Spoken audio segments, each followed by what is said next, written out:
Hey everyone, and welcome back to the channel. Today we're diving into one of the most audacious, mind-blowing deceptions in military history. Imagine this.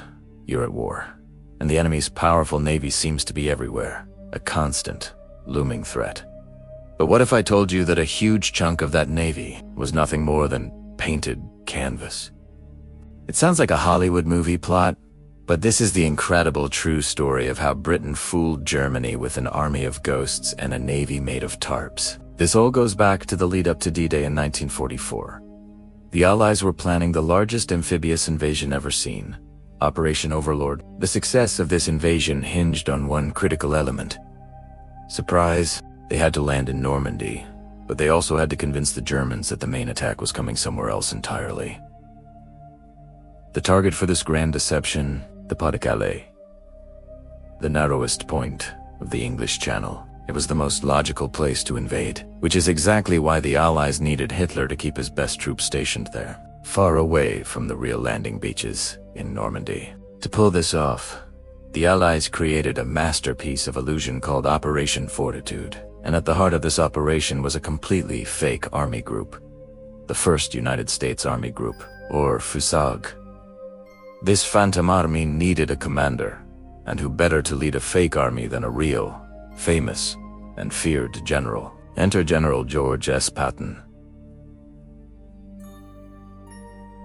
The Germans respected and feared Patton. They saw him as the Allies' best general. So wherever Patton was, they assumed the main invasion force would be. The Allies placed him in command of FUSAG, knowing German intelligence would be watching his every move. So they had a famous general and a fake army group. Now they just needed the army. In the fields of southeast England, across from the Pas de Calais, a massive military buildup began to appear. Except, it wasn't real. The Allies deployed an entire ghost army, a theatrical production of epic proportions.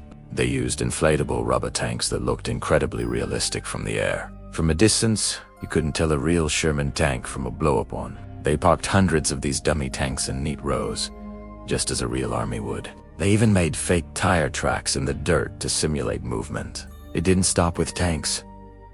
They built fake supply depots, stacked with empty boxers. They constructed plywood aircraft and parked them on dummy airfields. At night, they'd use clever lighting to simulate activity, making it look like a bustling military base, preparing for a massive invasion. They even generated fake radio traffic, broadcasting coded messages that meant absolutely nothing, but were designed to be intercepted by the Germans. German reconnaissance planes would fly over, take pictures of this massive force, and report back that a huge army was gathering, ready to strike at Calais. The deception was working perfectly.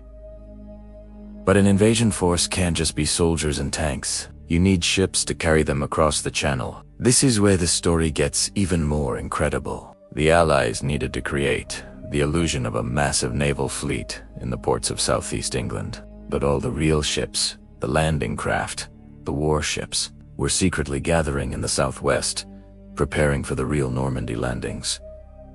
So, how do you fake a navy? This is where the ingenuity of the stage designers and film set builders came into play. They were recruited to create what were known as big. These were elaborate floating structures made of canvas, wood, and steel tubing, designed to look exactly like landing craft and other warships from a distance. They would be anchored in harbors, bobbing in the water, looking for all the world like a real invasion fleet. But the real genius was in the details. They didn't just build a few. They built hundreds, and they knew German spy planes wouldn't just fly over during the day. So they created fake harbor facilities to go with their fake ships. They built fake piers and jetties out of scaffolding and painted canvas. They even simulated the hustle and bustle of a real port. At night, they used carefully controlled lighting to mimic welding torches and the lights of busy dock workers, all to sell the illusion that this was a 24/7 operation, gearing up for invasion. Now, you might be thinking, surely the Germans would notice these were fake, right?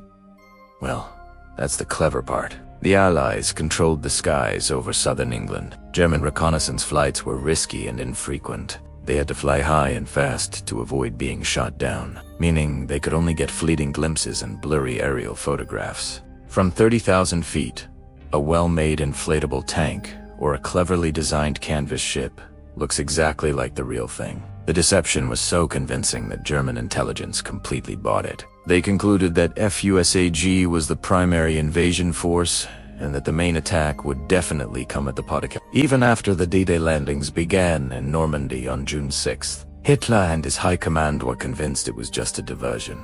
They believed the real invasion, led by Patton, was still to come at Calais. Because of this belief, they held back their most powerful panzer divisions in the Calais region for weeks, waiting for an attack that would never happen. Those crucial first few days and weeks after the Normandy landings were when the Allied foothold was most vulnerable. If those German panzer divisions had been sent to Normandy right away, the outcome of D-Day could have been disastrously different. But they stayed put, guarding against a phantom army and a navy of painted tarps. This whole operation was a testament to creativity and psychological warfare. It wasn't just about physical deception, it was about playing on the enemy's expectations.